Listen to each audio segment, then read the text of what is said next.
Welcome to Lean Into Leadership, where we lead the conversation about anything and everything leadership related. On today's episode, Megan Potts joins the show.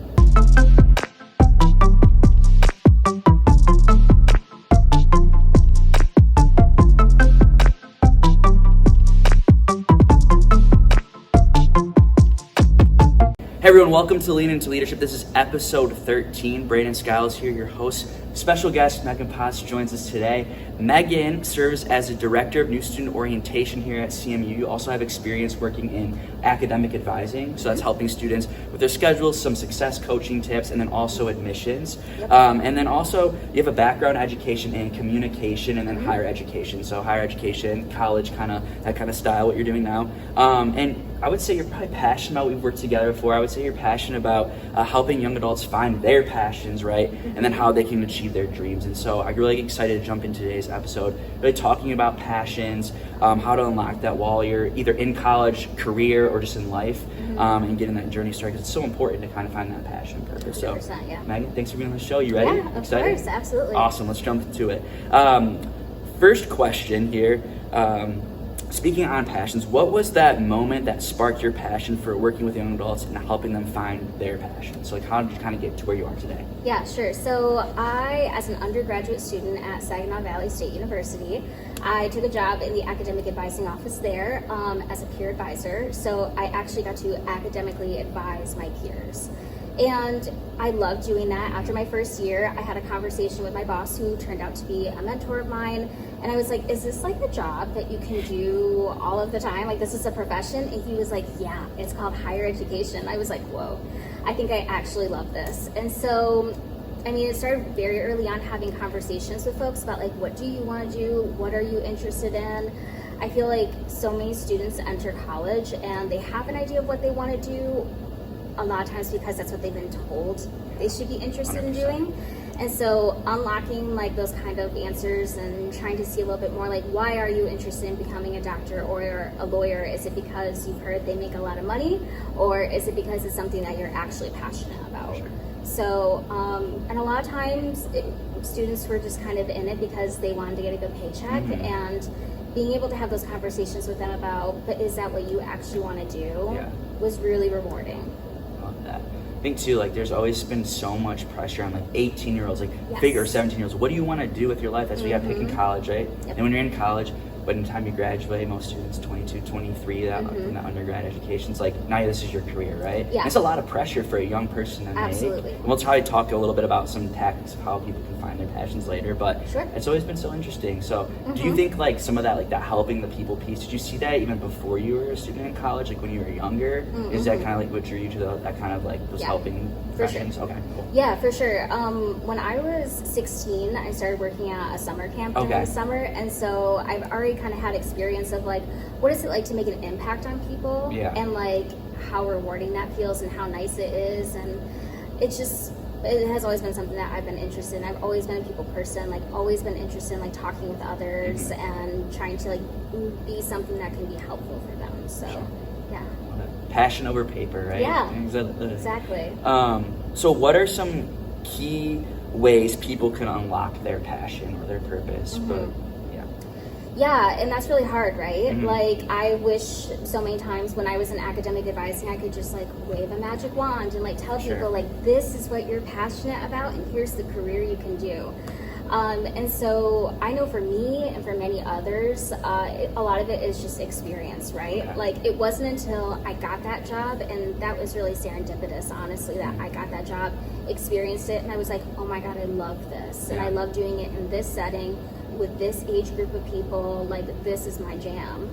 And so a lot of times I think people need to experience it firsthand. Like, is it something you really enjoy, and is it something you're passionate about, or is that just maybe like an idea, like you think you would like that? So a lot of times I'll encourage students like try to like job shadow. If you can't, like that's a really easy first thing to do. Most times you can reach out to somebody in that job and just ask them to job shadow. If you can intern in that profession, that's even better, because start learning like really like the meat and potatoes, like what does this consist of? So I really like folks to kind of like get that firsthand experience of like, is this something you enjoy or not? Yeah. I love that. I think that's so impactful because you're actually seeing that profession Yes. live, and you're kind of in the background, right, learning those things. And I think it is a really great way to kind of discover, do I really want to do this for my career? Maybe not. Yeah. And so that's a great tip. How can folks reach out to people to job share? I think sometimes like, you know, email might work, but people are busy. What's a good way to tap into that?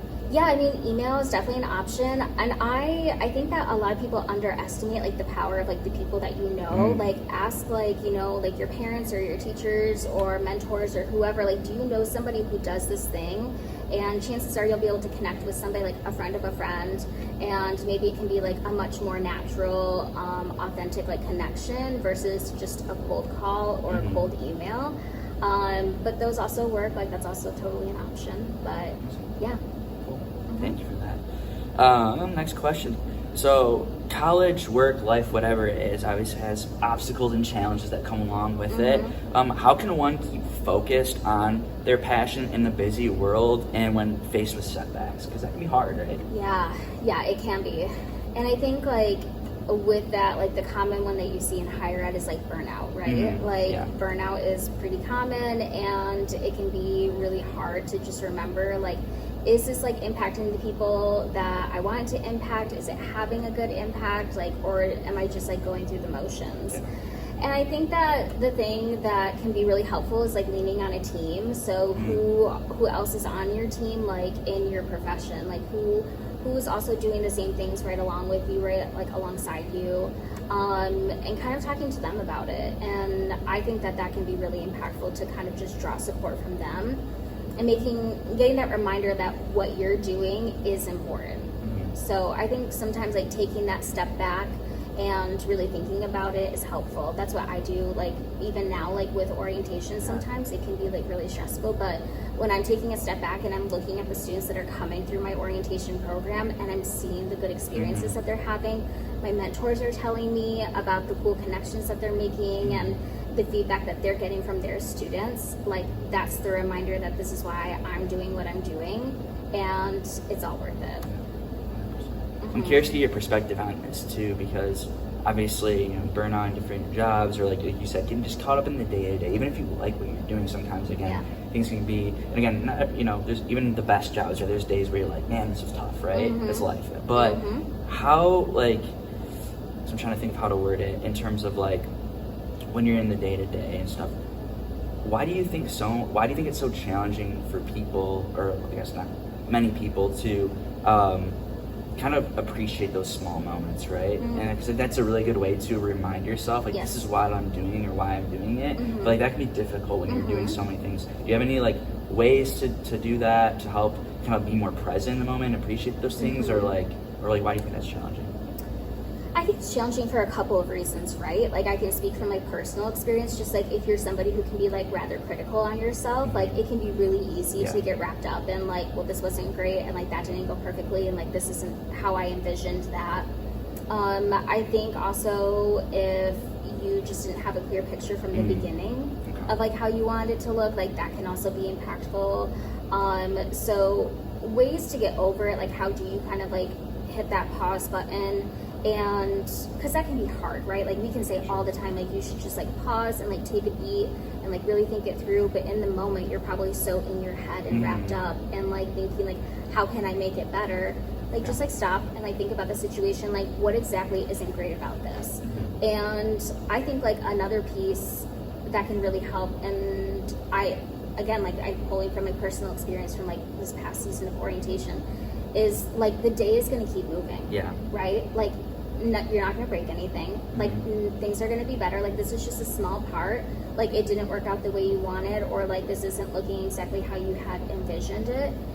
Pick it up and move on, right? And then just like do what you can to make it better for moving forward. So I think, and that can be really hard for people, I think, for that, especially if it's a program like, granted, I get to do a program where I get to like do it over again, right, pretty quickly. When you have like a program where it's like we do this once a year and that's it, and it didn't go the way you wanted to, I think that always just thinking about how can you make it better for the future is like a huge lesson to take forward and like move on with that. So finding the small changes to make it better, even if it went well, even, right? Like I think just always kind of check in, and I think that's the power of reflection, so important. I agree.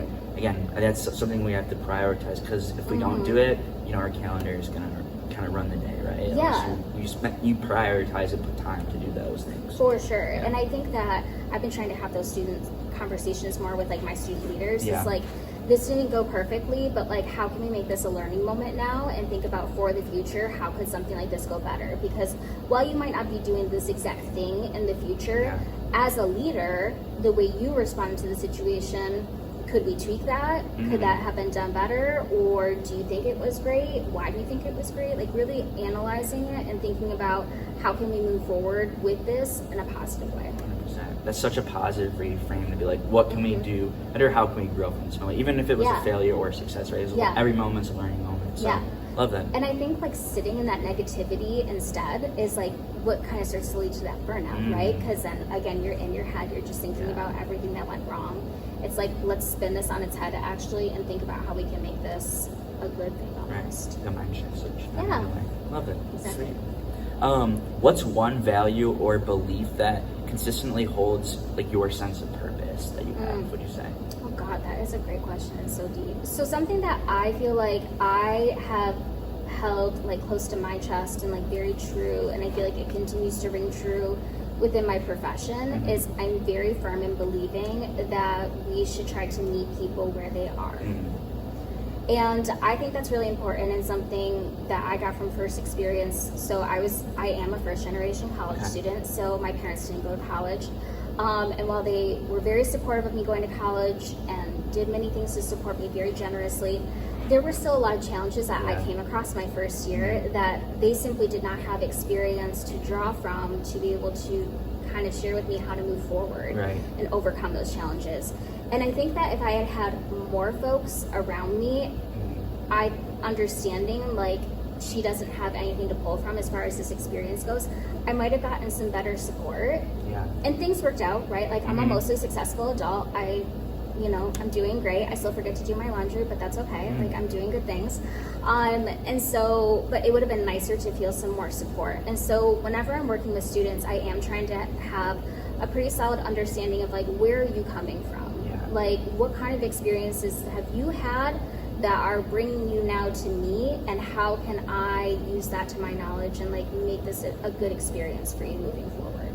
So, and that can be different. I mean, like when I was in admissions, it was how can I get folks admitted into a program that is best suited for them? When I was in advising, it was, is the student in a program that is best suited for them? And, do they need to be taking advantage of resources on campus? Or maybe like their time management skills need a little like attention. Whatever it is, I think that in general, if higher ed professionals can like consistently take a good look at their students that they have right in front of them and think about like, how can we best serve them? I think it's always gonna yield much better results. And that's really cool too. Thanks for sharing like that personal example, and that's probably made you a stronger professional in this field because you have like that experience to draw off, right? Really like practicing that act of empathy, like trying to put and understand and put yourself in those folks' perspective or understand it at least, right? In terms of like getting to know what they need and how to be successful, and we need people like that, right, to help plug in those gaps. I think it's so important to just like always stay student focused in higher ed. I think that sometimes that gets a little lost in the sauce, you could say, of like all the things we're trying to do. Like I try to consistently take a step back and be like, we want to do these cool things, we have these great ideas, but at the end of the day, is this still student focused? Is this going to serve our students in a positive way? If it's not, we should probably, take a different approach, a different angle, like whatever it is. So I always thought that's an interesting dynamic too with like higher education, because like the students are the people of this, but also the customer, right? And so you have to find that balance. And but like for sure, I think like when I've noticed it in my early career, like even in pockets here and other places, like I think when people start to lose that drift with students is when they stop thinking about the student experience or getting that feedback, tracking that. And sometimes that's a double-sided thing too, because sometimes students don't know, or young people know what they're looking for, but it's like, can you start to create a narrative, maybe start to plug away, and that's like those small changes, right, of improving things over time and making those differences. And I think this, if you're not, in higher education, it's not what you want to do, or you're listening out, that's for businesses as well, right? It's knowing 100%. Your employees, right? 100%. The people, taking care of them, talk about that all the time. It really all ties together about those healthy, strong relationships and stuff. Yeah. And so, again, because if you don't know what your people need or want, you're just going to be throwing, you might get lucky, and find something that works, but it's a lot easier if you know what you're looking to do, right? 100%. And I mean, if you're looking into these students, you're trying to see like what's going to help them. They're going to notice that, and they're going to want to like put back the work. Like if it's like a student employee or a student leader for like a group that you're overseeing, like they're going to succeed and do well for you too. 100%. And I think that relates to also like a more like business. If you're feeding into your employees, they're going to feed back for you. Right. I mean, exactly. You have more influence as a leader, right? Which is leadership. And so, again, it's a cycle, right? Like you have to have those foundational things to be successful. So it's sweet. Cool. How does one know the difference between what they're good at compared to maybe what they're really called to do? I think that's a big question. Like you might be really good at say X, but maybe Y is what you really need to do. Yeah, I think that I actually had a pretty good experience in this. Okay, so when I finished my graduate program here, I actually went into the nonprofit sector for a little bit. I didn't go right into higher ed. I worked in the nonprofit sector. And when you work as a nonprofit, professional, you are wearing many hats. Yeah. And so I did a lot of things, and I did public speaking. I helped put together different like campaigns, but a big part of my job was fundraising. And I hated fundraising. I hated it. I hated asking people for money.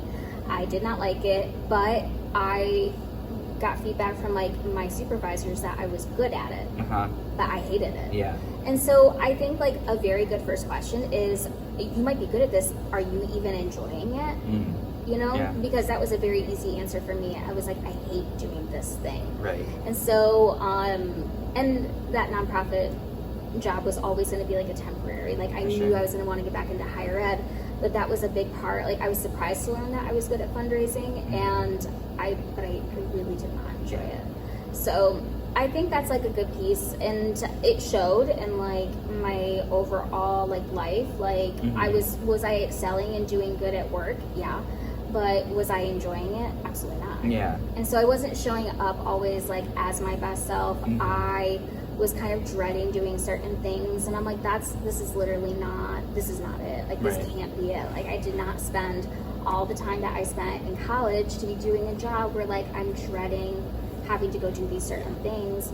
And so I think that really cemented even more for me that like higher ed is my jam. Like, and as soon as I got my job with admissions and got back to CMU, I mean, it showed. Like I loved going to work. I loved doing what I did. So I think that personal experience, and it would have been nice if I could have figured it out a little bit sooner, but you found it out still, which is great, right? Like, well, I think too, like, that piece of what maybe it's even comes down to like what excites you. What are you excited to do? Exactly. Like, get you out of bed every single day. I know it's like one of those kind of like cliches, but like that can help drive that too. And even maybe like definitely do this part, like, ask the people closest to you that you trust 100%. And love for feedback. That's a great way to learn a lot about self-awareness, but even what they see and what you're passionate about too, which I think is really interesting. And I was thinking, I saw this, I don't remember what sparked this idea of this, might have been a video or something, I can't remember, but they said, ask the people when you or go back and reflect on when you were a kid. What were you really passionate about? Maybe it was like a certain thing that's maybe not what you want to do now, but what were the skills involved in that, or what were the things about that made you love what you do? And it kind of connects to, I think, some people, like, they find that they really like to help people, right? But it started when they were in elementary school, but they wanted to help people, in class and things like that. And it turns out they really enjoy that and things. And so that might be a good insight too, just to get some deeper reflection. I don't know.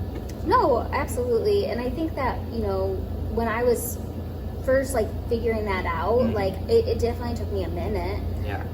So it definitely takes some deeper reflection and thinking about it. For me, I was always a very consistent journaler, so I did a lot of reflection on what was I doing and what was I not enjoying about my day, or what were some harder points for me. And it was quickly relating back to, I don't enjoy this aspect of it. And so, I mean, the reflection piece definitely helps, and whatever that is for folks. I mean, it could be like a journal, it could be like talking to a certain someone, a mentor, or like a friend or whoever. But I think like doing that like deeper like reflection, talking it out definitely helps. Sweet. Thank you. Shifting from finding self-purpose and passion, what tips do you have for leaders to help other people unlock their passion or purpose? I think that with students, a lot of times it's just conversations, right? Okay. And you probably have seen this too, working with like your cohort of scholars. Like, I mean, it's just having those conversations of like, what's your why? Yeah. Like, why are you interested in doing this, right? And if many times their first answer is like money, you know, like, let's dig into this a little bit more. But like, so aside from the paycheck, what else about this excites you? What else about this do you love and like you think about all the time? And you know, like, what is it exactly? So I think that that's really important. And a lot of times it can be through conversations I'm having with students. Like, you know, like, it doesn't really seem like this specific thing is really connecting with you and interesting to you. Like, it feels like we're trying to put like, you know, like a square peg in a round hole. Right. Like we're trying to force a fit, and like it's just not, it's not there. It's not natural. And so, and that can be really uncomfortable sometimes for students to realize, because a lot of times, at least like within like my field, it ends up leading to like a major change or something, and like that can be really scary, right? Or if like you're already graduating, you're in the workforce, it could translate to a job change, and that's also super scary. But I think in the long run, it's definitely something that needs to be done.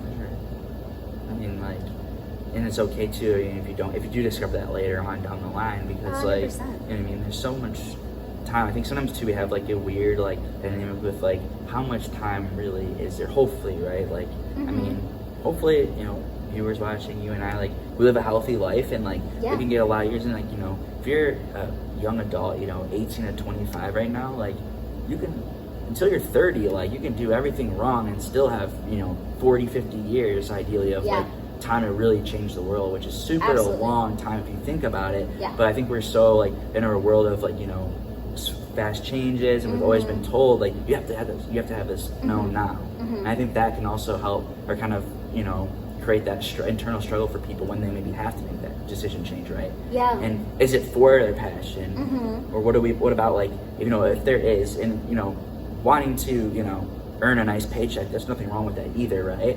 But like, what happens if you do, but you want to find your passion, to take a step back on that, right? That's where it gets really interesting, how people respond. Take a small step back for a leap forward. A lot of people don't want to do that. And again, it's also, you know, a place of privilege, right? It's a lot harder depending on dynamics for different folks, but like, sometimes that's needed as well. So and I mean, sometimes like it could relate into like needing to get like a second degree. My best friend was working in an industry, and she was absolutely hating it. She was making like, you know, good money, but supporting herself just fine.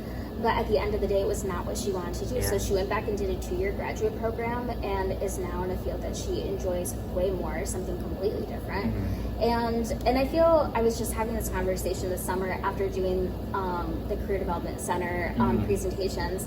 I noted I am in my early 30s, and I feel like I'm in an age where a lot of my friends who are also in their 30s are getting to this point in life where like they are starting to make these huge shifts if they want to, where they're like, I have been doing this thing, and like it is not what I thought it was, and like I gotta make a change, and they're doing completely different things.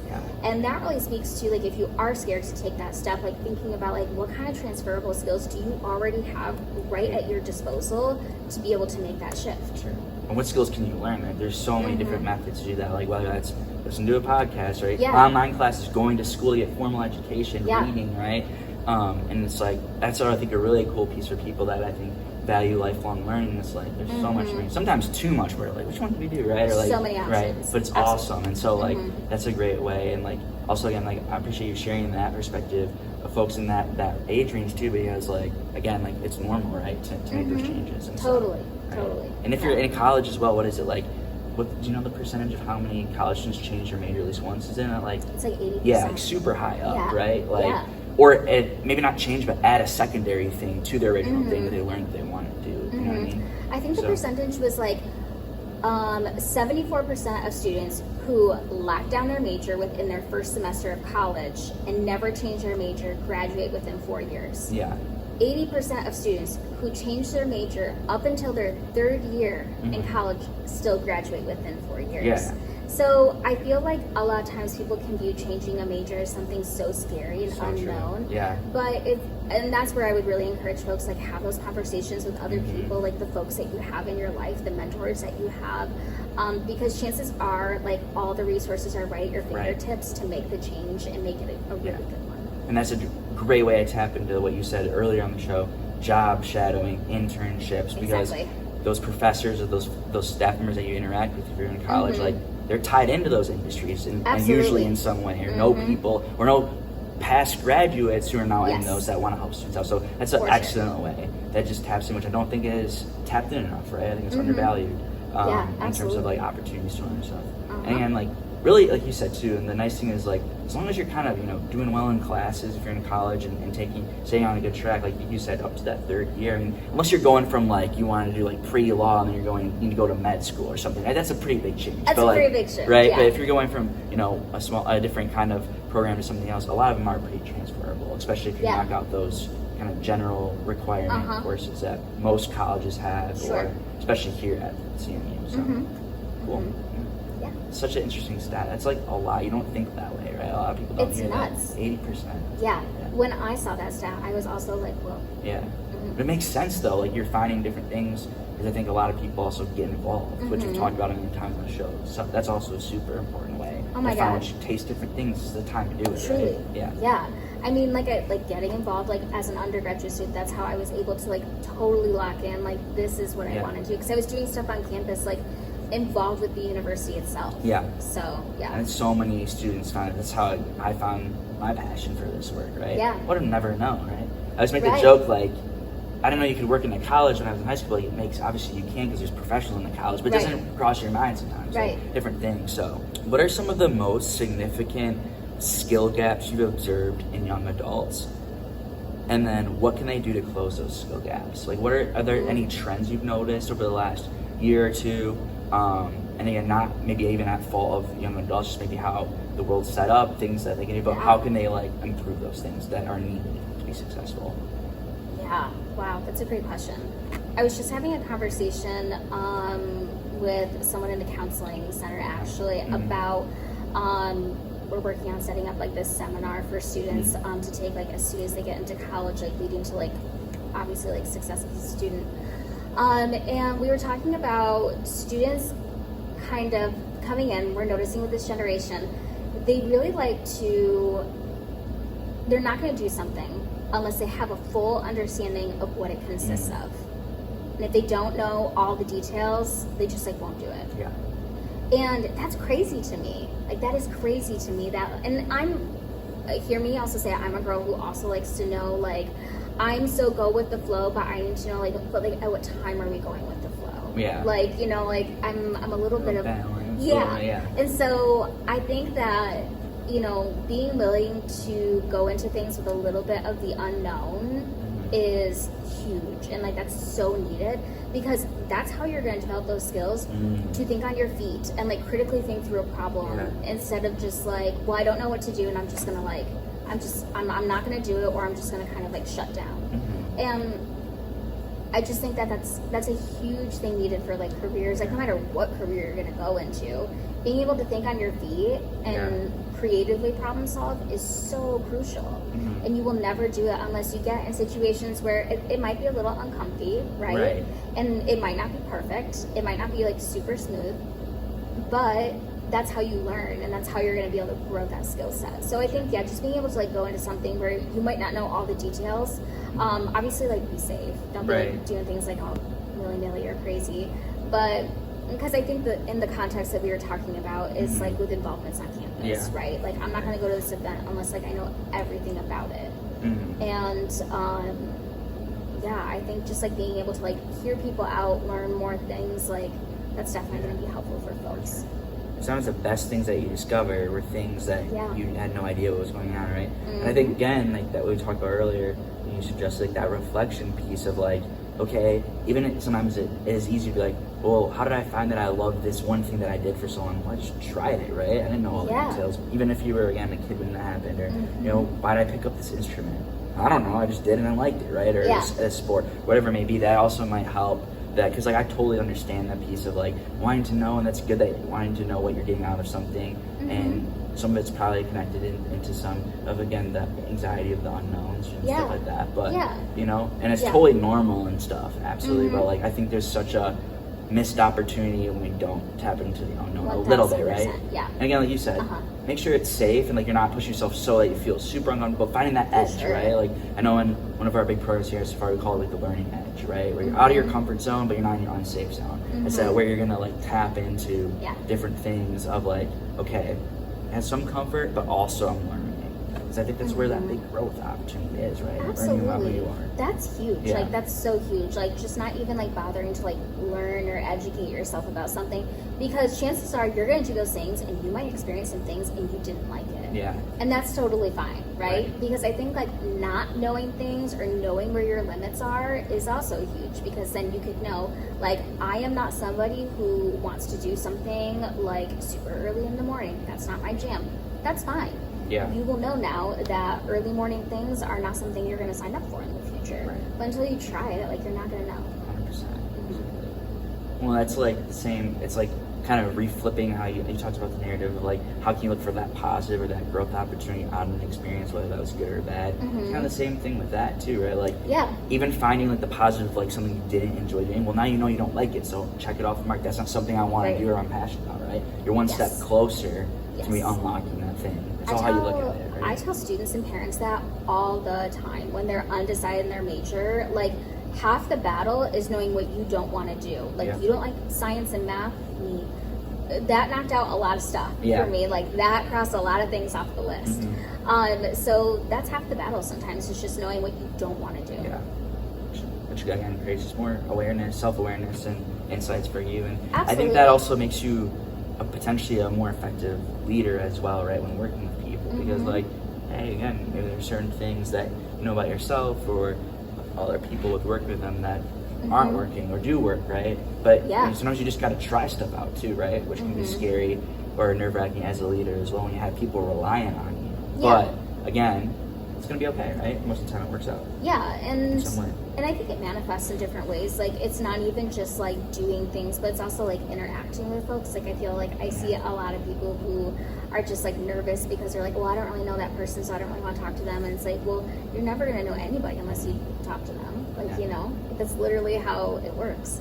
And so I always encourage folks, like, you know, one of our mentors had this really good saying this summer about like a really good tip that you received going into college, and he would share that everybody wants to get to know you, they just don't know it yet. And I think that that's like kind of at first that might be perceived as like, wow, you're really full of yourself, and like, but I think when you really think about it, it's like, but that could also be perceived as like you could be having these great conversations with all these people, but you don't know it yet because you haven't done it. So that's such a good piece of advice, especially if you're going, because that's also a big transition, right? If you're coming to college, brand new area most likely, new people, new experiences, and that can help too. And I remember one thing one of my mentors told me or said, and it was so impactful, it was like, you're one person away from changing everything in your life, unlocking that. You just don't know it, right?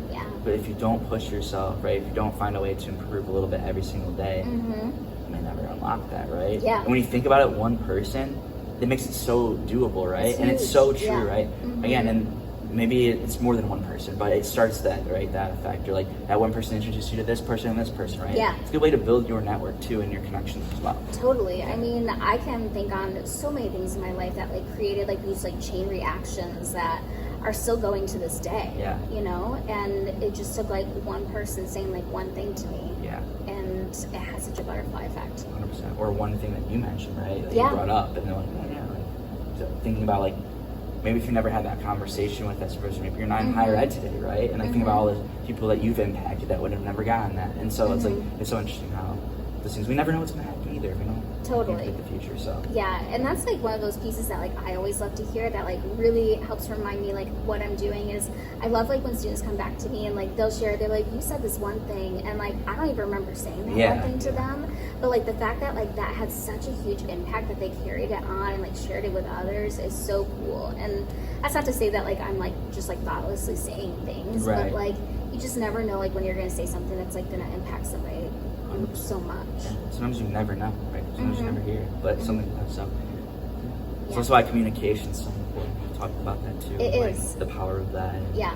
you know, and it goes both ways, right? Both good and bad. So, so yeah, love that. Kind of on the flip side of that question, Yeah. what skills or attributes do you see in young people? Again, these are all generalizations, right? Sure. Always when we talk about those things, but that they should tap into more are doing like super well, like super great and needed for the world.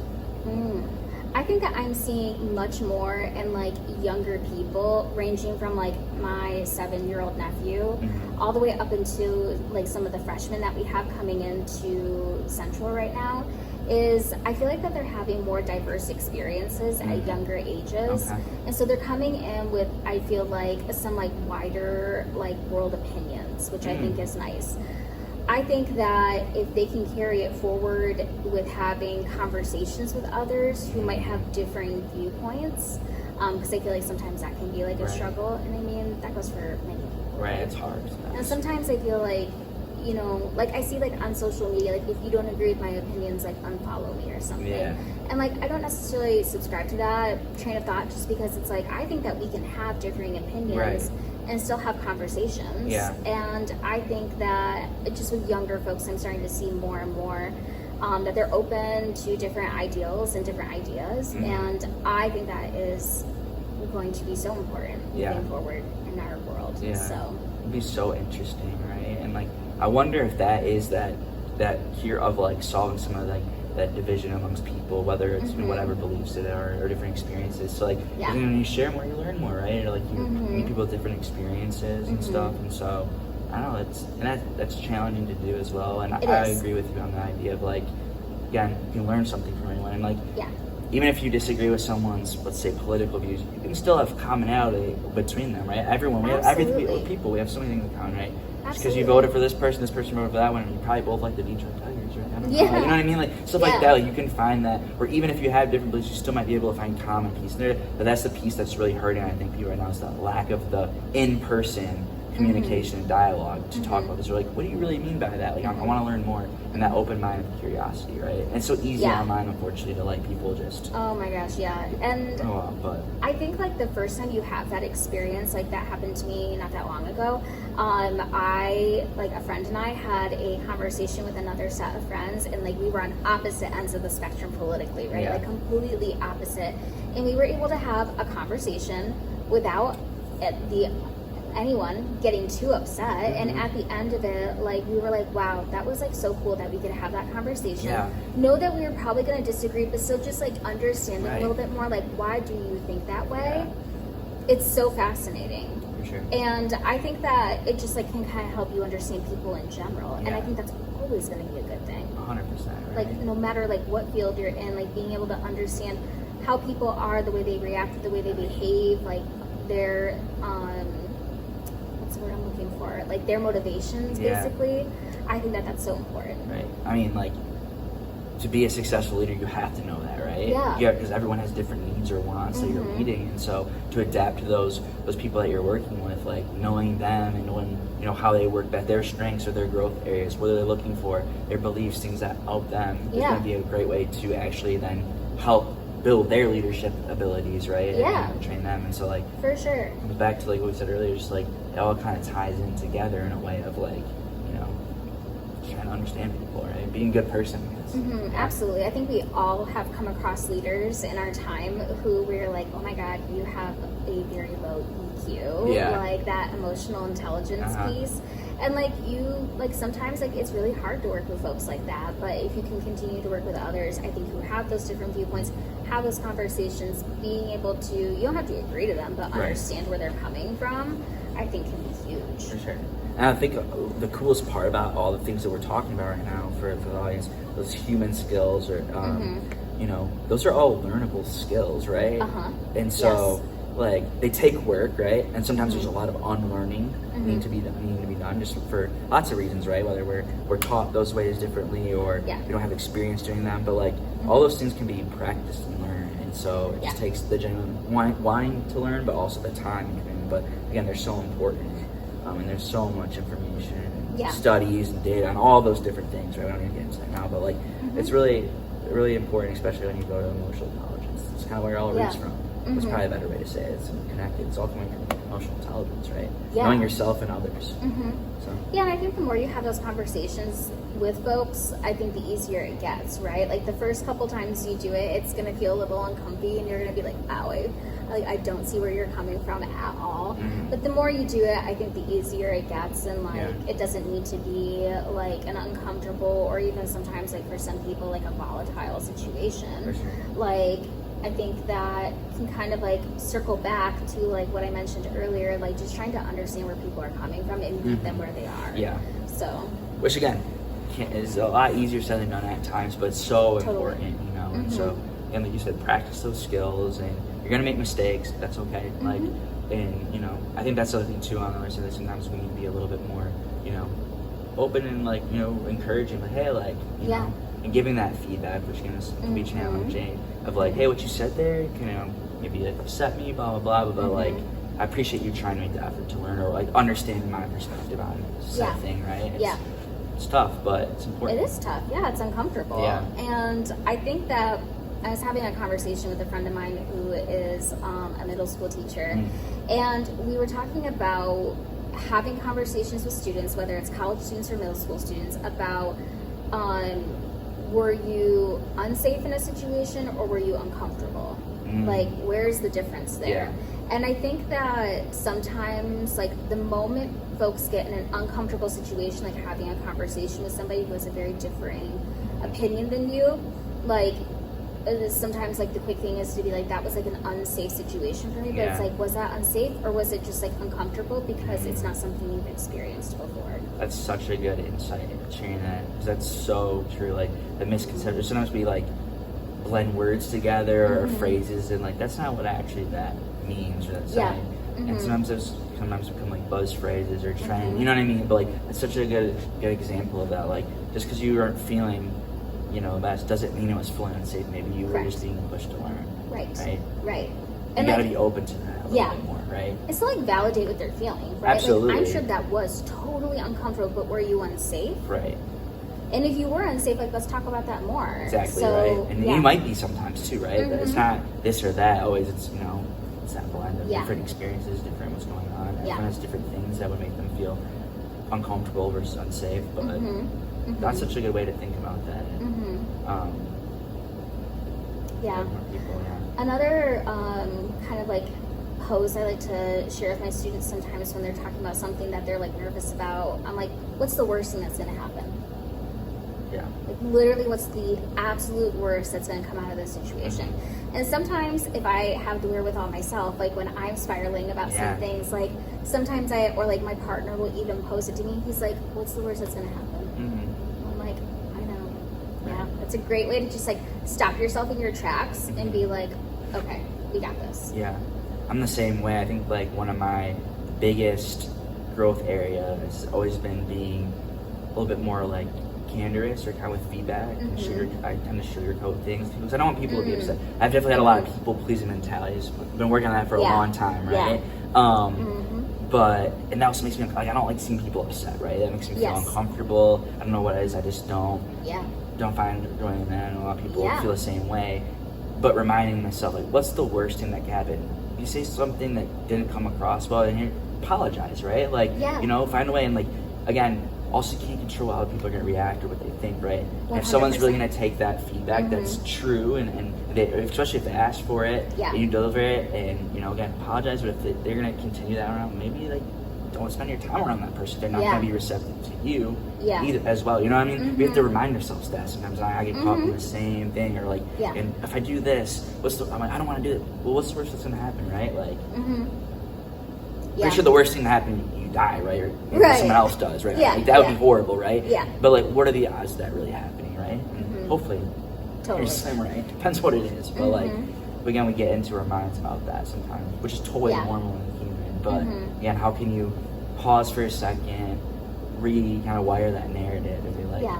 maybe it's gonna, or like think about what are all the great things that can happen, right? We always, Yeah. it seems like it's easier for a lot of folks to tend a little bit more on like what can happen, right? Mhm. And some of that's healthy too, right? Like Yeah. you need some of that too, because if you're walking through life, like, everything's like it's not good either, right? Sometimes so. Yeah. But Like Pollyanna. yeah, just like, finding that balance, but it Mhm. can definitely be helpful too. So. Yeah, I agree. Evan said that to a group of mentors one time, and it really stuck with me. Is because I feel like sometimes, like when you are in a leadership or like a student leader role, when you are going through like a really in-depth training situation, like for our orientation mentors, they go through a 2-week training, and they learn a lot of stuff. And I think that sometimes it starts to weigh on them a little bit, like, oh my God, how am I going to remember all this stuff? Like, what if I mess up? And like Evan had a conversation with them about like, you can't break anything. Nothing's gonna break. Yeah. Like if you say like you call something like the wrong name at the university, or like you say like the wrong thing, like you're not gonna break anything, and like nobody's gonna die. Like it's gonna be okay. Yeah. And I think that was huge, and it really kind of helps like lessen it. And that's something that like with some of my student leaders, that was like a bit of a mantra we had sometimes. Like it's not that deep. Yeah. So I think sometimes realizing like it's not that deep, like things are gonna be okay, can help like take the pressure off yourself before you start like tying yourself into knots and just like being super upset and critical of yourself. Like taking that breath, remembering. Like be kind to yourself too, right? Totally. Like it's that phrase that like you can't love anyone else, you love yourself first, or be kind. It's the same kind of thing where like again in balance, right? Sure. But like sometimes I think we are so hard on ourselves, right? And it's like, I hope you want to treat someone else like that. Like deep down, I talk to myself sometimes too. I'm like, I wouldn't say that thing that I'm telling myself about myself to my partner, right, or my family. So why am I saying it to myself, right? And that attitude, that just takes work, right? It's hard, but it's so hard, right? Like some of the things that like I say to myself, I'm like, if I heard somebody saying that to my friends, I'd be like, square thing. Throwing hands. Yeah, literally. No, seriously though. So like, it's crazy how we do that. Like, but it's just like again having that moment to pause, and being more present. I think helps with that, to catch those things. For sure, yeah. Which again, itself is something. I wonder too, like, and I don't know why this is, and I think majority of people struggle with this, is that kind of that fear of judgment of others, right? Or especially, I think that connects back to what we were talking about earlier, like trying something new, your passion, like, oh, if I go out and try this thing, is that person gonna still think of me the same, right? We put so much thought and energy and time into that, where it's like most of the time, like, it doesn't matter. One, it's your story, but two, like people are thinking about themselves, right? Not to be themselves, but like we just in our own heads, like you just said, we have our own narratives of the world, right? Our perspective, but it's like it's so easy to say, and I say that I struggle with this as well all the time, right? Sure. But like, I don't know why. I'm just so curious by that psychology of like why that happens and why we put so much stock into that. You know what I mean? Yeah, absolutely. I mean, I think about that too. Like a big, like, common example that you hear is like going to the gym. It's like I can attest to the fact that like when I'm at the gym, I am looking at myself, right? I'm thinking about like, can I really do another 10 reps of this? Or like I'm looking at myself in the mirror, like, is my posture good? Like I'm not worrying about literally anybody else around me. I'm not judging them. I'm not like thinking about like what they're doing. Like I'm focusing on me, and I know that everybody else is too. Yeah. And so I do think that like maybe like one reason it can be so prevalent is like I think that cancel culture kind of shows that if somebody does say like the slightly wrong thing, like all of like the backlash and judgment that they can get, which kind of circles back to at the end of the day, it's like, do you really need to be lashing out that much at somebody else because their opinion differs from yours? Right. Why does that enrage you so much? But that's time to take a deeper like what's causing that, right? Again, it takes work. It's a lot to do, and I think a lot of people, unfortunately, and I get why I would just rather not do that, right? It can be painful too, right? Sometimes, like, absolutely. where does that come from? You know, and maybe that's addressing some things in the past, or now, and some things like that you're passionate about are really important to you, and someone disagrees or is saying some things, like that's rightfully so to be upset as well. But how can we find that balance of like again, like, okay, I give yourself that forgiveness, like I'm allowed to feel these emotions about it, but then asking that, like you said earlier, that deeper question of why, right? It's the same thing when you're like, why do I want to do this? Like, why did I respond this way? Yeah. Right? Yeah. And so, why does that impact me so much? Going back to emotional, just like managing your emotions is so big, right? Being self-aware of like, yeah. why am I having this reaction? 100%. And it's crazy when you mentioned cancel. That's where my mind went too. And I wonder too if that's kind of like we talked about just a minute ago about like young adults wanting to know everything or maybe not jumping in. Is that fear of failure or that backlash? Because they've seen this unfortunately everywhere. Yeah. And then too, you can debate too. Like some people have said things and you're like, yeah, I mean like they shouldn't have said that, or maybe they've been given opportunities to fix that and haven't. Okay, cool. But like that piling on stuff, and a lot of that again is going to be on the lever, not giving people that full opportunity to explain themselves or give people the opportunity to grow and learn, right? And so again, there's a, like I said, balance to that too, right? If someone's doing the same thing that's making you mad, probably shouldn't be friends with them anymore, right? If they're disrespecting you, like I wouldn't want to be friends with someone like that, but like give them that space maybe for a second to learn and grow, and so that patience. Because like we all would hopefully, want that as well if we make a mistake, right? Sure. But I wonder if that's causing some of that too. Yeah, and I think that you can like not be friends with somebody and like that's totally fine. Yeah. Right? Like you don't need to be friends with everybody. Yeah. I mean like that's literally okay. Right. Friends are gonna change and go in different phases of life too. Right? 100%. Yeah. But yeah, I mean, I think that's a big like culprit of it, right? Like I'm so like look at what happened to this person because they said that one thing, and like I don't want that to be me. So. Yeah, it's tough. It is. It is really tough. I mean, like even like when I do different things like with my own job, like I stand on a stage in front of like 300 some people sometimes, and like I'm like saying things, and I'm like sometimes it is a little nerve-wracking. It's like, what if I explain this in a wrong way and like somebody hates me for it? Like what, And so, especially just like with like, the state of like our country right now, like things can be so like divisive and like, you can like, you never know like what's gonna like set somebody off. But like, I think that like I've reached a point in my career where it's like, I can't be like afraid of that. Right. And I feel like standing in your own convictions and your own beliefs, like it's just gonna make you like a stronger character, a stronger 100%. person. Like the more authentic you are, people are gonna love you for you more, and people are gonna not like you for you more, and that's okay, right? And that's honestly sometimes like that's probably more liberating to feel that way because you're not feeling like you have to walk around and kind of have this fake narrative of certain people because I like you anyways. What does it matter, right? Yeah, and again, I'm so good on that. Right. Like that's okay.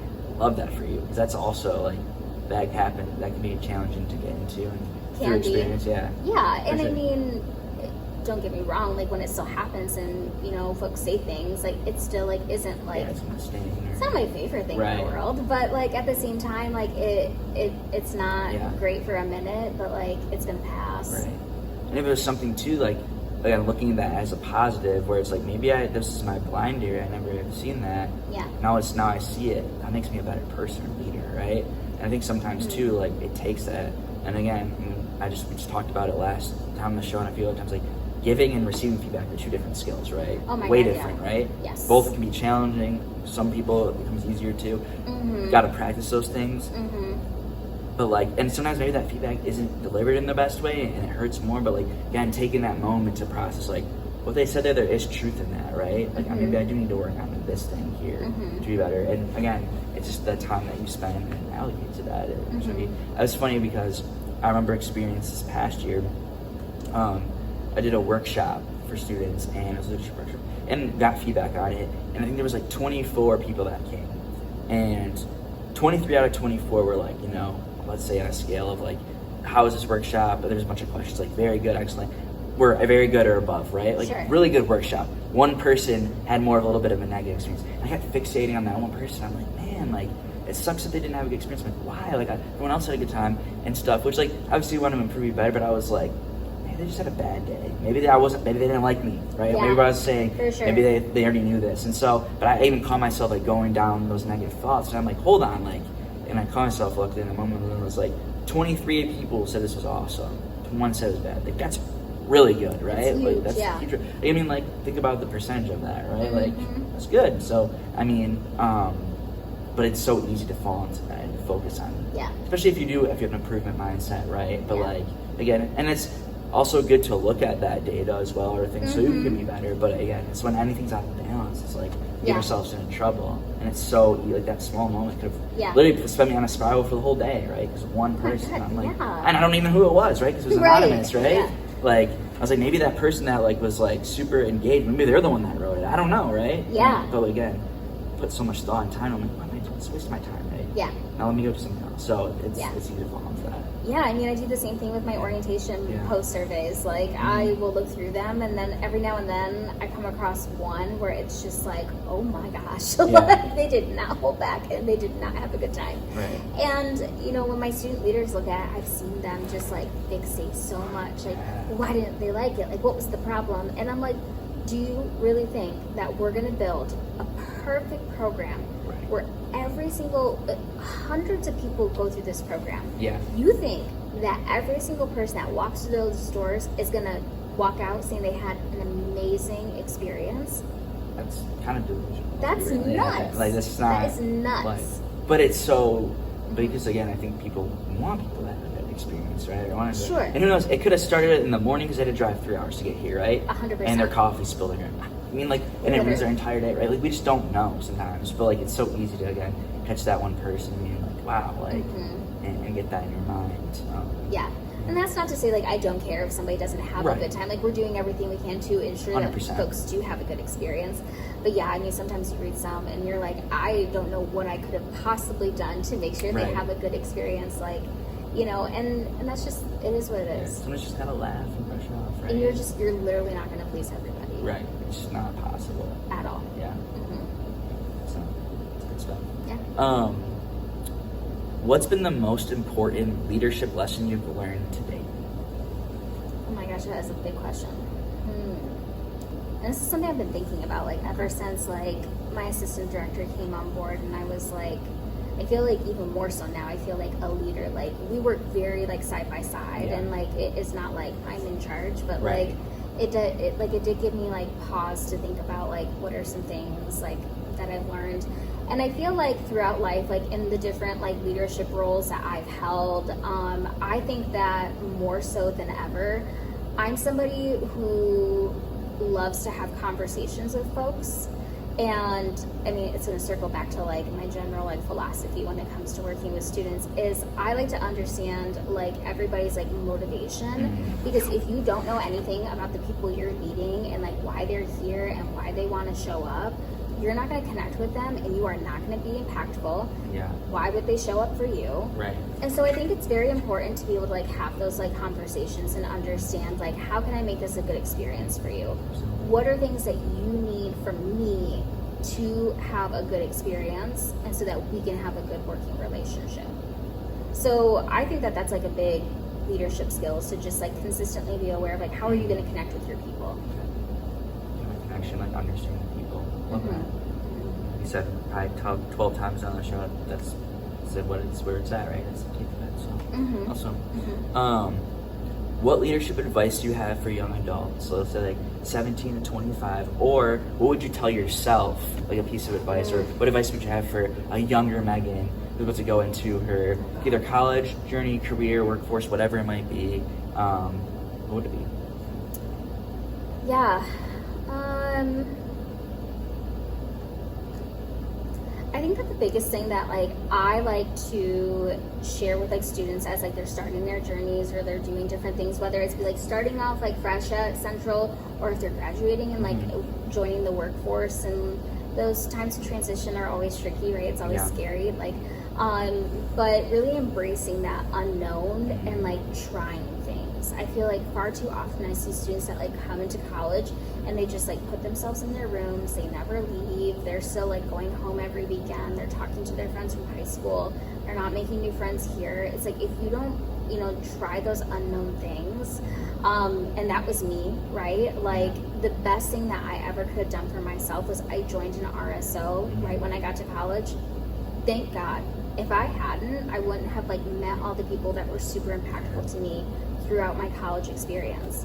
But like that was a big step for me, because like when I was in high school I was very introverted, and I was very shy, and that would have never been something high school Megan would have done. So I think that I took college as an opportunity to kind of reinvent myself a little bit and do the things that, high school Megan wouldn't have ever done that, but you're not high school Megan anymore.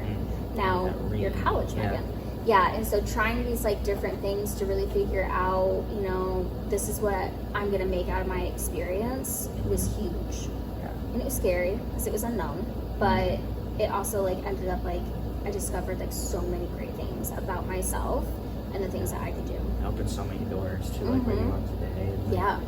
I mean, I was similar too. Like, I'm still a very introverted person, especially when I don't know people.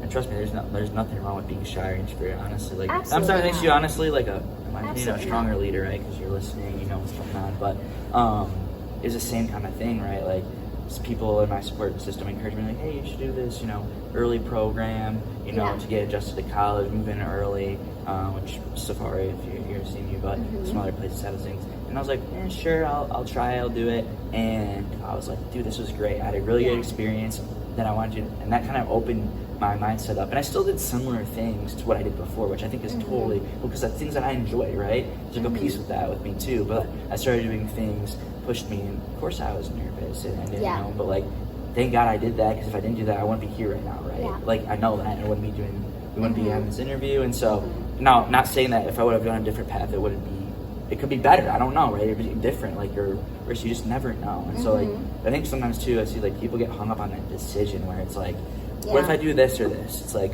again, when you said earlier, like, what's the worst that's gonna happen? One, but two, like, you never know, because like, what if you did go to this, you did this major and you did this program, and your program you met the love of your life, right? Who knows? Yeah. Maybe you went to a different program and you studied that, and then you got your dream career because you met two people, blah blah. But you didn't find your partner there, but you found him later at your future place of work or something, right? Or you can play a fun game and get really, you know, deep with it and be like, what if I did this and then something bad happened, right? You just don't know. And so like, it's like, I mean, you can make a good and bad choice, right? Again, just make sure like it's a safe and, you know, hopefully legal and ethical choice, right? I would say. But like, at the same time though, like, I don't know. So I think sometimes we really get caught up on that too. And so just unlocking the more you know about who you are, and if you can align it to what you want to do and your passions, awesome. But also be a way you discover them. So.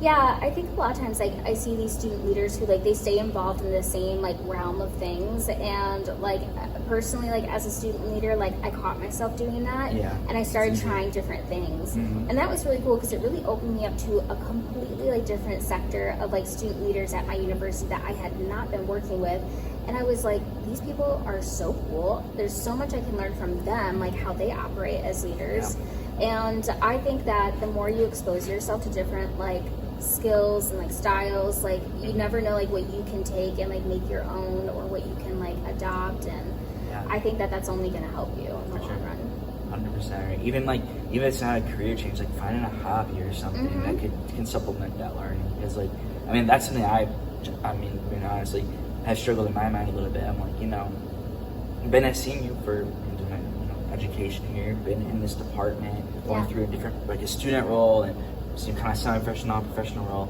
and I love what I do, right? It's amazing, and I'm really grateful that I found that when I did, right, like, you know, at a younger age and stuff like that. Sometimes I think of myself, I'm like, would be good though to try other things out. But then I'm like, but I do know I really like this so much, and so I sometimes struggle with that. But something that recently helped me was talking to some people, some mentors and some people in my support system, and like, well, you know, maybe try some things, like maybe not within your career, but like outside that you want to try and enjoy. And that's helped me find different things of topics that I want to learn more about or do. And then that still lets me still feel, you know, content in my decision where I'm at, because I am passionate about that. And it's okay to feel that, right? But also still get some of that new growth, because I like to learn things too, right? And do new things. And not to say I'm not doing that here, absolutely, but it's just in a different way. And sometimes that can help too, again, find different things in your life to kind of do those as well. Yeah, I agree. I mean, I think that was something like when I joined the gym that I am part of now. I've been going there now for like 4 years, I think. But before, it's largely like a group fitness kind of gym. I was like, absolutely not. Like, I am not going to go somewhere where, like, other people could, like, potentially judge me. And, like, the second I started, like, getting comfortable in that space and, like, meeting new people and, like, getting, like, exposed to different, like, viewpoints and, like, life experiences, I was like, this is so cool. Yeah. Like, I love doing that stuff. And I will never forget, like, I came home one day from, like, the gym and, like, I told my partner, I was like, I think I'm your friend. Like, we're going to, like, get coffee and hang out. And, like, that's so fun to be able to, like, have those, like, different experiences and, like, make friends that way. And I think too, like the more you do that, a little bit easier it gets, right, to push yourself a little bit.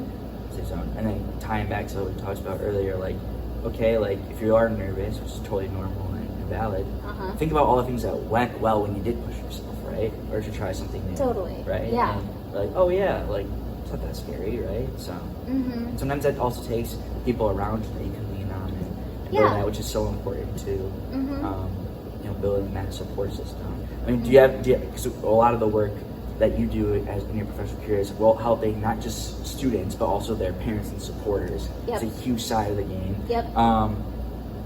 And also, you know, also in a college, you know, finding mentors and supports and stuff like that. What are some key ways people can build support systems, you know, or changing your support system? I think that's so critical too, who you become, because like, you know, they always say like the people you're surrounding yourself with, the more like you're going to become. Like, it's so important. How can people A, find a support system, or B, kind of build that for themselves? Yeah. I think part of it is putting yourself out there first, right? Like, I feel like I'm sounding like a broken record saying that, but like, if you don't, then you're not going to meet these people who are going to be part of your support system. Your support system isn't going to just like develop out of thin air, right? It's going out, meeting people, and these could be like professors. Like, if you're being engaged in class and you're participating in conversations, you might find a professor where you're like, I totally jive with like their teaching style and like the way their brain works, and like maybe you're having conversations with them after class, and like that could lead to be a mentor that you have in the future. And that's how, like, one of my mentors at Saginaw Valley, that's how it was. I took a couple classes with him. I stopped by his office hours like once for like a question on an assignment, and like it developed into like more conversations about like, what are you doing after graduation? Like, you need to be in graduate school. Like, you should be doing this. Like, so I think that putting yourself out there, like, it's not going to be, you know, immediate, like, oh, this person's like my mentor. Sometimes you have to ask them. Like, I would really like to start like to develop like this kind of mentorship with you. I really admire the things that you've accomplished, and I would love to just like get coffee with you a little bit more. Like, when I have students who ask me that, I'm like, absolutely, like, I would love to chat with you. Like, I'm a yapper. Like, yes, I will come yap with you. So you're not going to annoy somebody by like asking to get coffee with them or like whatever it may be. But I think also like looking at where do you want to go and who are the people in those spaces now. That's big. I think that's huge, right? There's so much knowledge, right? Sometimes it's also done from people that maybe you don't want me to like too. That's the other side of the coin, right? Like, you know, I don't want to do things like how they do with leadership. Okay, file that, right? And then a bonus challenge, right? Like, hey, if someone doesn't answer you the first time, push yourself and reach out again, right? Because I think that's it's easy just to be like, oh, they don't want to. It's like people are busy, right? Or they don't see it, or it's not the right time. So I encourage you as well to reach out again, right? Or send a follow-up. Or a different form of communication. Because I know I used to close myself off really quickly when I was little. I was like, one day I was like, why am I doing that? You know what I mean? Because like, oh, people don't want to be bothered by me. And I get that too, you don't want to bother folks. That's that people pleasing tendency, exactly, though. 100%. I'm the same way. It's like, I don't want to be annoying. Like, I'll just stop. And it's like, reaching out like a couple of times is not going to hurt anybody. Like, you know, get what you need out of the situation. So, I think that's a big thing, though. Like, look at the people who are in the spaces that you want to be, that are being successful, and then reaching out to them from there. I think that's huge, right? So, I mean, that's kind of how I did things within higher ed. Like, I got into my academic advising role, and I'll never forget, like, I sat down within my first couple of weeks, and my supervisor was like, so what's, like, your 5-year plan? And I was like, like, I've been working so hard to get, like, I knew for so long I was working towards becoming an academic advisor. And so then I became one, and I was like, now what? And, like, I kind of stalled for a little bit in my career, honestly. And like, I was still doing well, and things were okay, but I was like, I really don't have, like, that next step. Like, what is it? And I started working more with Amy in orientation, and I was like, oh my God, like I love her energy, I love her positivity, her optimism, like students love her, and like the things that she's doing are amazing. And so I was like, let me start working with her more. And I mean, it turned out to be a great thing. It really helped like reignite my passion for higher ed. Yeah. So and that's okay too, like you said, to have those moments where you're just kind of coasting, because not everything's always going to be like this, right? It's going to, peaks and valleys. It's going to ebb and flow, right? yeah. That's normal, but still looking for those things, right? Those opportunities, and so. What kind of made you, if you don't mind sharing, like a little bit more on that, like that sparked that 5-year plan, or like what did you realize, like in the moment when you're going through that? Like what sparked, like I knew the new 5-year plan? Yeah, or like, you wanted to make a change, because I think it's hard to sometimes like also remove yourself to like do someone enjoy, right? I mean, I was disappointed in myself a little bit. Like, I wasn't beating myself up about it, but it was like a little disappointing that I was like, I don't have a 5-year plan to really point to. And like, I'm a very motivated person, and I like to be able to have like an idea of like moving forward, like I want to accomplish like X, Y, and Z. And I think that it didn't happen overnight, and it didn't even happen within like a month or two. Like, it definitely took some time, and in the meantime, like, you know, like I just like focused on myself and like made sure I was like doing my work well. But when that opportunity arose, and like I saw like, you know, within orientation something that I really liked, like, because orientation kind of is a mix between the two things I've done. Like, it is a mix between admissions and academic advising, and I was like, that is so cool, like I could like meld both of these worlds. And it's a fast-paced environment, which I do really well with personally. Like, I'm not somebody who can just like sit still and like just work at my computer, and that's totally fine if that's you. That's just not me. And I jive like working with a team, which is also orientation. So I think that, you know, it was a little disappointing to be like, I don't know what my next move is, but it just took some time to figure it out. And it worked out, right? Like, you know, like you said, you reignited that passion and purpose. Like, those things might change too throughout, like, you know, viewers listening, like, their time, like, and that's okay. Like, oh my gosh, it doesn't mean you failed or you lost something, or maybe you think it's something and it doesn't work out. Like, again, like, flip that. Like, what did you learn from that? And you grow. And thinking about, like, this is just like a season that you're walking through, right? Like, I'm walking through the season where like maybe this isn't like exciting me in the way that it used to, or that I thought it would, and like that doesn't always automatically mean it's a fail, right? Like, everyone goes through a different like season in their life. But I think the important thing is like, how can you step out of that, and like what can you make of it? Anything we didn't talk about today or get to that you want to share or dive deeper into? I feel like I've talked a lot about how much I love like working with students and like working in higher ed, and like, you know, two things I want to point out is that it did take me like a year working in that position as an undergraduate student for me to be like, oh, this is like a thing I can do. Like, it took a minute, right? Like, it wasn't like immediate. You know, walk in the door and be like, oh, I know what I'm going to do for the rest of my life. This is it. 10 years. I'm here. I made it. You know, like that. It wasn't like that. When I did finally make that change, it was scary, right? Like, when I called my parents and told them I was pursuing higher education, they were not impressed. That was my 4th time changing my major. And you don't really hear about people making thousands of dollars working in higher education. So they weren't terribly impressed with me. So I didn't have a ton of like positive feelings vibing with it from like other folks, but I knew that it was something that I really enjoyed. And like making it's gonna feel selfish. Like, that was like a weird feeling I had to sit with, right? Like, I was feeling selfish for choosing a career that wasn't very popular and wasn't something my parents were super jazzed about. But in the long run, it was super great. And when I decided to go to graduate school at CMU, and I got an assistantship that paid for all of my tuition and then also gave me a very generous stipend, that is when my parents were like, we always believed in you, you could do it. And I was like, no, you didn't, but that's okay. Because now we're here and it's good. But it took a minute to get there.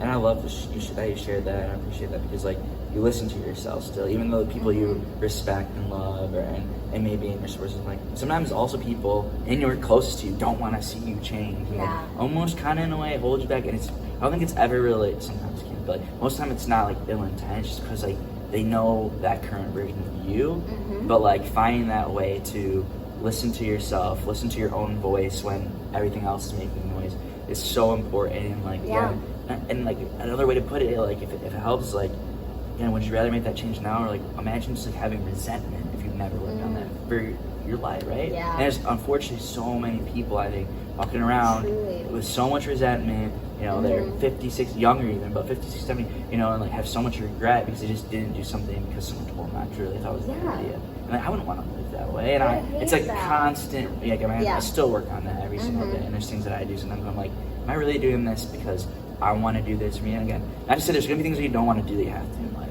100%, right? Totally. But like, that's just part of the game. But like, again, why are you making this decision? Like, similar to me, like made a last minute decision, and a little bit opposite. I think I was grateful I had a little bit more support from my parents, but they were even like, it's not usually like you're a planner, like, are you sure? And like, and again, it came out of, you know, good intent, making sure it was something, but like, and you know, grateful that there's someone that might be listening right now. I mean, like I said, it was not comfy, it was not great, and I think for them, like, they were mostly just like, they don't know anything about this profession, and so it was unknown to them too. It's scary for them, right? They were like, we don't know anything about this, and like, we want, like, you're spending a lot of like energy and time and money on this college degree, and like, you're gonna do what with it?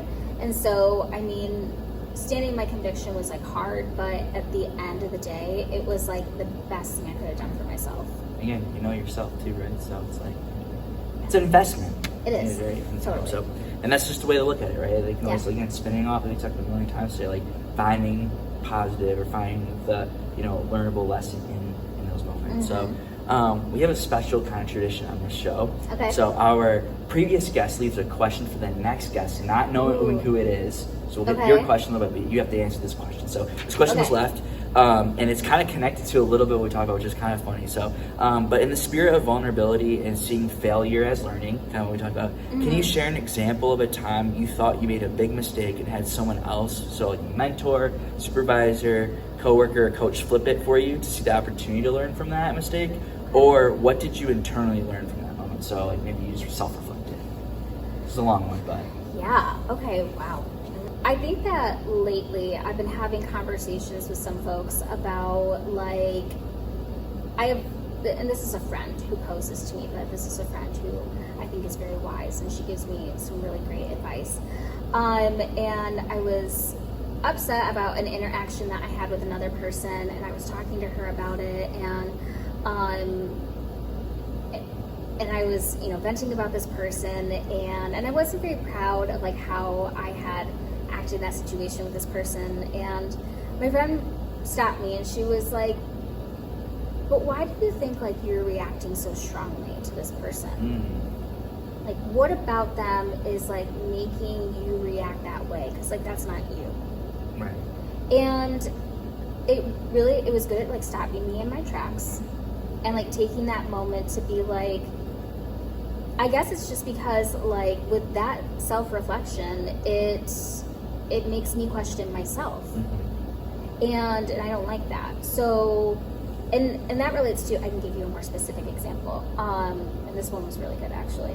So when I was an academic advisor, I will never forget, I was in a meeting with other advisors, and we were having a conversation about a common practice of scheduling appointments with students, very common for advisors. And I shared, and I was pretty new in my position, right? So I still agree. But I shared the way that I was going about it. I was like, you know, usually I just send my booking link to students, and I let them pick like what works for them, and instead of me just like telling them when they need to meet with me. And I had another advisor was like, well, I don't really think that's very student focused. And I was like gutted, right? I was like, what? And so I was talking to a mentor about that. I was like, can you believe she said that? Like, I'm so insulted. Like, I can't believe, like, I'm not student focused. Like, how rude.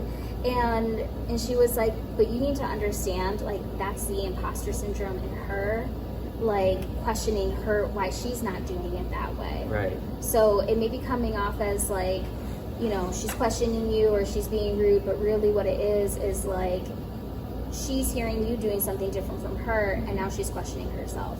And I was like, I was gonna say that's pretty student focused to let students, you know, find the time that works best for them to meet with you to help them. But you know, I get it. Yeah. That's so true. But that's so true. But at the end of the day, still, I was like, you know, because I very much so sometimes I really struggle with imposter syndrome. And so for me to have even spoken up in that meeting and shared how I was doing things took guts from me. And so then to like get that feedback from somebody, I was like, oh my God. Right. And so it was really nice to hear from somebody else, and that kind of relates back to trying to meet people where they are and see where they're coming from.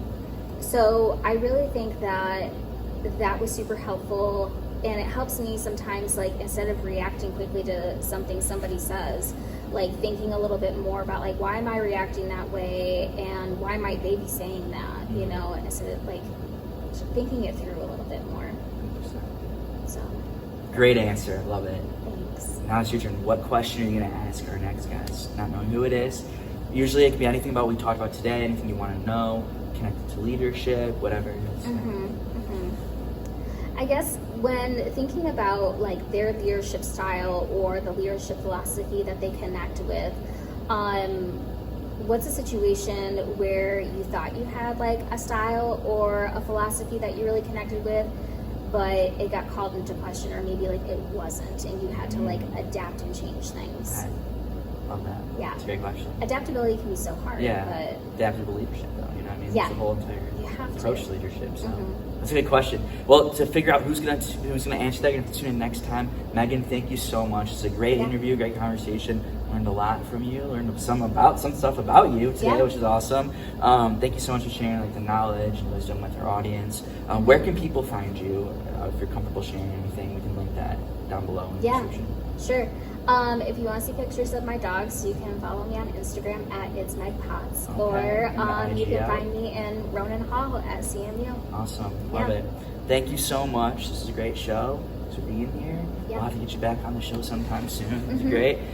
For now, keep leading the way. Thanks for tuning in. We'll see you next time. Peace out.